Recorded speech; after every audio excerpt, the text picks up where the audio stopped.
Assalamualaikum warahmatullahi wabarakatuh. Alhamdulillah kita dapat berjumpa kembali dalam mata kuliah hukum Islam, di mana pada kesempatan kali ini kita masih melanjutkan materi sebelumnya tentang hukum pidana Islam. Sebelum kita mulai, mari kita berdoa terlebih dahulu agar dalam mempelajari, menjelaskan, dan juga menanggapi proses perkuliahan pada kali ini dapat berjalan lancar. Baik, berdoa dipersilakan.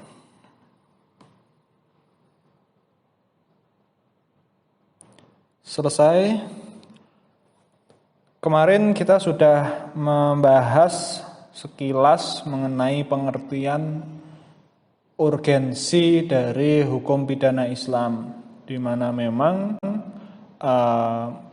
mempelajari hukum, khususnya hukum Indonesia, kita tidak boleh terlepas dari hukum Islam itu sendiri, karena memang pada prinsipnya sejarah membuktikan bahwa Indonesia juga pernah menerapkan beberapa konsep-konsep keislaman dari zaman kerajaan, bahkan sekarang ada di Aceh juga berlaku syariat-syariat Islam, ketentuan-ketentuan qanun yang sifatnya mengatur kewilayahan yang ada di Aceh. Selanjutnya ini kita akan masuk ke pidana Islam, di mana kemarin itu kita menjelaskan mengenai pengertiannya. Kita sekarang lebih kepada membahas tentang tindak pidana, atau dalam hukum Islam itu sering dikenal istilah al-jarimah atau jarimah seperti itu. Lalu bagaimana tindak pidana itu? Pengertiannya seperti apa? Lalu unsurnya apa saja? Macamnya seperti apa saja? Mari kita bahas satu. Kita masuk ke pengertian jarimah. Secara hakikat pengertian jarimah atau tindak pidana itu kita lihat dari etimologinya. Jarimah itu merupakan bentuk masyhar dari jaromah, yang berarti berbuat dosa, berbuat salah, atau berbuat dosa, seperti itu. Seperti yang sudah saya sampaikan sebelumnya. Ada juga secara terminologi larangan-larangan syara yang diancam dengan hukuman had atau takzir itu. Jadi secara terminologi atau fungsinya itu adalah jarimah itu adalah larangan-larangan syara yang diancam dengan hukuman had atau takzir. Dalam khasanah kajian fikih jinayah atau hukum pidana Islam, jarimah seringkali diterjemahkan menjadi tindak pidana. Jadi sama seperti hukum pidana konvensional atau hukum pidana yang diatur dalam KUHP, di mana ada hukum pidananya, namun juga ada tindak pidananya seperti itu. Secara kontekstual antara jarimah pidana dan juga tindak pidana secara konvensional itu sama, tapi peristilahan dan juga implementasinya akan sangat berbeda, seperti itu. Selanjutnya ini masih terkait dengan hakikat jarimah. Jadi ini mungkin saya akan ilustrasikan ketika berbicara hukum pidana itu sama halnya adanya tindak pidana dan kekuatan atau kemampuan pertanggungjawaban pidana, yang kemudian apabila antara tindak pidana dan juga pertanggungjawaban pidana itu sudah terpenuhi semuanya, maka melahirkan sanksi pidana. Itu untuk hukum pidana secara konvensional. Sedangkan hukum pidana Islam itu ada al-jarimah ya, dan ada juga al-masy'uliyah. Ini artinya adalah pertanggungjawaban, dan juga al-jinayah, pidana itu sendiri, sehingga ini sifatnya adalah pertanggungjawaban pidana, sama seperti hukum pidana konvensional yang kemudian mengeluarkan al-uqubah, di mana maksud dari al-uqubah itu merupakan hukuman karena seseorang telah melanggar ketentuan yang sudah ditentukan oleh syara atau syariat, sehingga al-uqubah itu tujuannya untuk melindungi syara, eksistensi syara agar tidak dilanggar, seperti itu. Itu mengenai hukum pidana dalam Islam terkait sanksi, sama seperti sanksi pidana, di mana sanksi pidana pun itu untuk menjaga agar ketentuan-ketentuan pidana yang sudah diatur itu tidak dilanggar oleh manusia, seperti itu. Selanjutnya kita masuk ke unsur-unsur jarimah. Yang pertama yaitu unsur umum, di mana unsur umum itu meliputi unsur formil, unsur material, unsur moral. Mari kita bahas persatu persatu. Dari unsur formil atau ar-ruknu asyari'i, adanya nas yang melarang perbuatan dengan mengancamnya dengan had, kisos atau takzir berdasarkan prinsip asas legalitas. Jadi ada sebuah peraturan yang melarang perbuatan dan mengancamnya dengan hukuman, baik dengan kisos atau takzir. Yang jelas pada prinsipnya ketika berbicara unsur formil ini harus berpegang pada asas legalitas, di mana tidak ada seseorang atau manusia dihukum tanpa ada aturannya terlebih dahulu. Itu secara formil atau unsur formil. Terus jika secara unsur material atau ar-ruknu al-madi, adanya perbuatan terlarang yang nyata-nyatanya dilakukan, baik berupa perbuatan aktif atau istilahnya common deletion, maupun perbuatan pasif, omission deletion.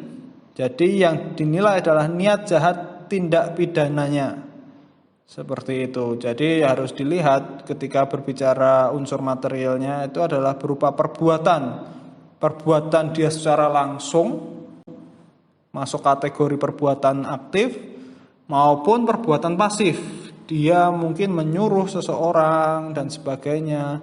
Yang jelas yang dinilai adalah niat jahat seseorang atau manusia untuk melanggar pidana atau melakukan tindak pidana, itu secara unsur material.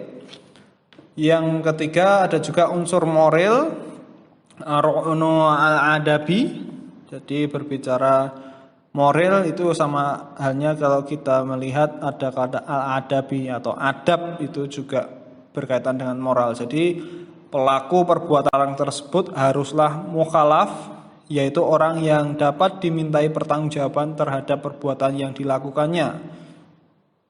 Kata-kata yang harus digarisbawahi adalah seorang mu'alaf yang dapat dimintai pertanggungjawaban pidana. Dia cakap hukum, kalau mungkin dalam konteks hukum Islam ya dia beragama Islam, terikat pada hukum Islam, sehingga dia dapat dimintai pertanggungjawaban terhadap perbuatan yang dilakukannya. Itu secara moral atau ar-ruknu al-adabi, seperti itu. Jadi ada tiga unsur secara umum, formil, material, dan moral. Selanjutnya ketika berbicara tadi unsur umum, ini ada unsur-unsur jarimah secara khusus. Jadi selain unsur umum terdapat unsur-unsur khusus pada suatu perbuatan sebagai syarat dapat dijatuhkan pidana atau al-uqubah. Ya, tadi dijatuhkan pidana atau sanksi pidana, hukuman al-uqubah kepada seseorang. Misalnya ini saya ilustrasikan jarimah pencurian atau syarikah, harus ada unsur mengambil harta milik orang lain secara diam-diam. Jadi tanpa persetujuan, tanpa seizin orang, dia mengambil harta yang dicuri senilai 1/4 dinar atau lebih. Harta yang dicuri ditempatkan pada tempat penyimpanan dan lain-lain, seperti itu.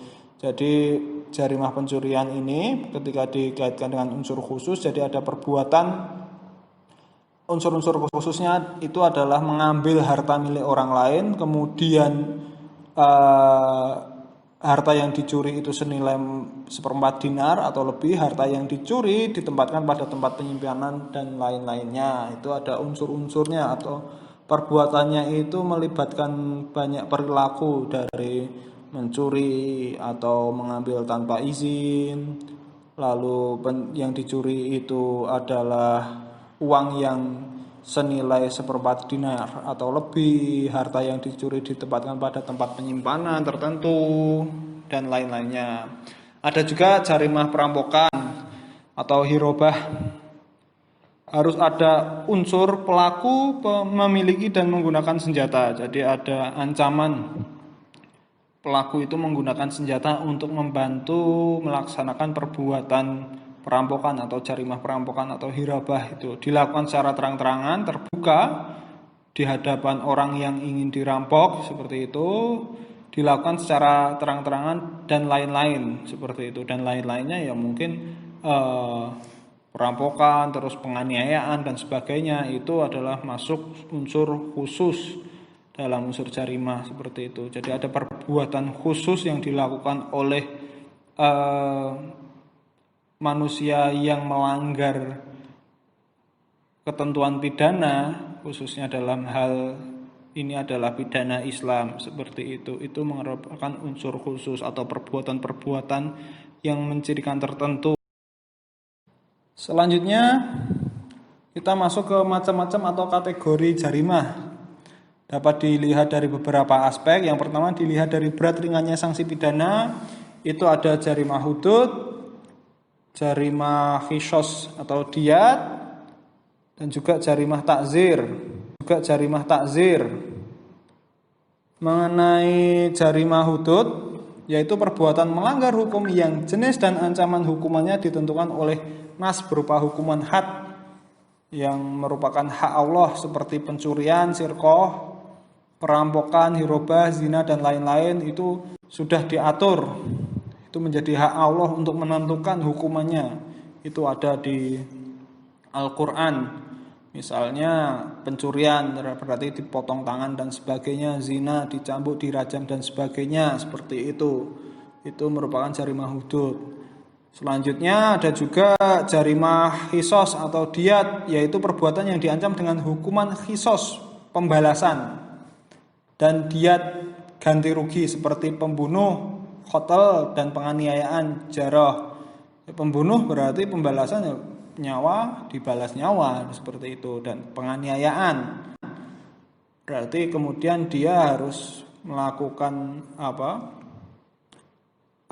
hal yang sama, dia harus dianiaya. Ada juga ganti rugi, misalnya ada kerugian karena penganiayaan itu, dia harus membayar ataupun istilahnya memberikan sebuah hartanya senilai dengan apa yang telah dia perbuat oleh seseorang itu tersebut. Itu mengenai jarimah khisos dan diat.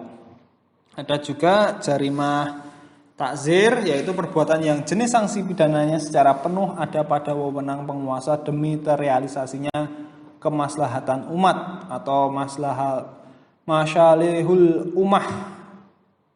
Misalnya pelanggaran terhadap lingkungan hidup, lalu lintas dan lain-lain. Itu lebih kepada pidananya itu diatur oleh seorang penguasa atau ulil amri, seperti itu. Karena pada prinsipnya jarimah takzir ini ingin memberikan bahwa memang perkembangannya itu pidana bukan hanya sebatas merugikan orang lain, tapi juga merugikan lingkungan sekitar, seperti itu. Tidak taat pada aturan-aturan atau norma-norma yang berlaku di masyarakat, seperti membakar lingkungan, membakar pohon di hutan, tidak mematuhi tata aturan yang ada di lalu lintas dan sebagainya, seperti itu. Itu mengenai jarimah takzir.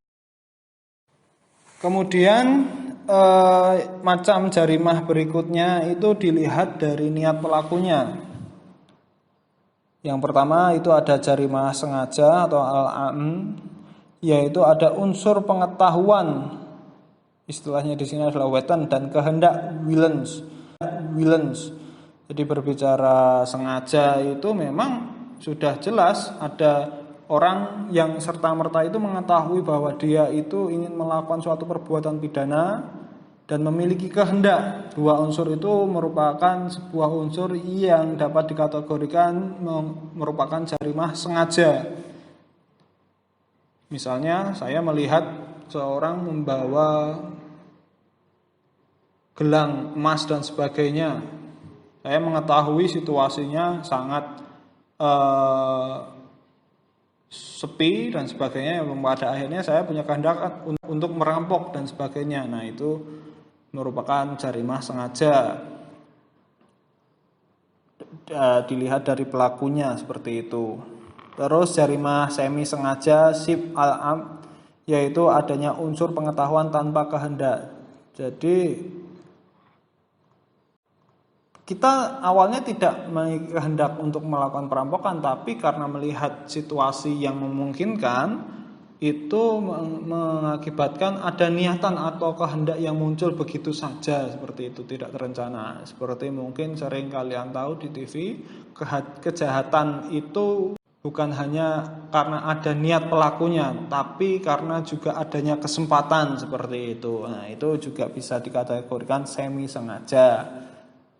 Terus jarimah kesalahan atau alpa, atau istilahnya al-khoto, yaitu tidak ada unsur pengetahuan dan kehendak, hanya ketidakhati-hatian, kealfaan. Misalnya ketika kita itu melakukan sebuah perbuatan tertentu yang pada akhirnya merugikan seorang secara fisik maupun moral, seperti itu mengenai jarimah kesalahan atau alpa. Tidak muncul dari pengetahuan atau kesempatan yang ada atau kehendak yang ada, tidak, tapi karena memang kealpaan dari tindakan kita, tidak melakukan sesuatu atau istilahnya melalaikan sesuatu sehingga itu memunculkan sebuah kerugian yang dialami oleh seorang tertentu yang terlibat dengan kita. Itu mengenai jarimah kesalahan. Yang berikutnya dilihat dari cara melakukannya, itu ada dua macam. Yang pertama jarimah positif dan juga jarimah negatif. Bagaimana jarimah positif? Yaitu melakukan perbuatan yang memang perbuatan itu jelas-jelas dilarang oleh ketentuan hukum yang ada. Misal zina, itu di Al-Quran bahkan itu merupakan hukum yang ranahnya adalah hak Allah, itu dilarang berbuat zina seperti itu. Maka ada hukumannya pun jelas di situ. Kenapa dikatakan jarimah positif? Karena memang secara aturan itu sudah jelas seperti itu. Ada juga jarimah negatif. Jarimah negatif di sini artinya tidak melakukan perbuatan-perbuatan yang diwajibkan, seperti tidak membayar zakat, tidak melaksanakan sholat dan sebagainya. Itu katakanlah tidak membayar zakat seperti itu. Jadi memang zakat itu wajib bagi yang mampu. Ketika orang itu mampu tapi tidak melakukannya atau mengabaikannya, jadi tidak ada upaya aktif yang dilakukan oleh seseorang untuk melakukan perbuatan tersebut yang sudah diwajibkan, nah itu merupakan jarimah negatif, seperti membayar zakat. Jadi kemampuan seseorang yang harusnya bisa melaksanakan kewajiban yang telah diatur oleh hukum yang ada namun tidak melakukannya. Bahkan ada pula yang lebih kepada mengabaikan dari ketentuan hukum yang ada. Misalnya orang kaya, dia harusnya memiliki kewajiban membayar zakat, tapi tidak melakukannya. Padahal ketika ketentuan zakat itu kan melibatkan harta yang dimiliki, di mana harta yang dimiliki pada prinsipnya itu bukan semata-mata milik dia, tapi juga ada hak orang lain untuk bisa menikmati harta dari seseorang tersebut. Itu mengenai jarimah negatif. Yang berikutnya macam-macam jarimah atau kategori jarimah dilihat dari korbannya. Dapat jarimah perorangan dan juga jarimah masyarakat atau kelompok masyarakat seperti itu. Jadi jarimah perorangan itu yaitu jarimah yang hukumannya ditujukan untuk memberikan perlindungan terhadap kepentingan perseorangan, misalnya jarimah qisas atau diat pembunuhan dan lain-lain seperti itu, karena pembunuhan itu hanya melibatkan satu orang saja yang dibunuh. Kalau lebih kan itu namanya genosida dan sebagainya, pembantaian dan sebagainya. Kalau pembunuhan kan satu orang yang dibunuh. Nah, ini dilihat dari korbannya, jarimahnya dilihat kategorinya itu dari korban yang dimunculkan dari perbuatan melanggar hukumnya itu seperti apa. Kalau korbannya satu itu merupakan jarimah perorangan. Ada juga ini jarimah masyarakat, yaitu jarimah yang hukumannya ditujukan untuk memberikan perlindungan terhadap kepentingan masyarakat, seperti jarimah hudud atau pencurian. Lebih kepada sebuah perbuatan atau jarimah ini adalah untuk menjaga masyarakat secara aman, tentram, tidak ada pencurian harta di lingkungan masyarakat tertentu seperti itu. Itu karena pada prinsipnya ketika ada terjadi pencurian di satu orang atau satu rumah saja, itu sudah merugikan banyak kepentingan masyarakat, karena pada akhirnya masyarakat di lingkungan tersebut merasa tidak aman terhadap pencurian yang terjadi di lingkungannya.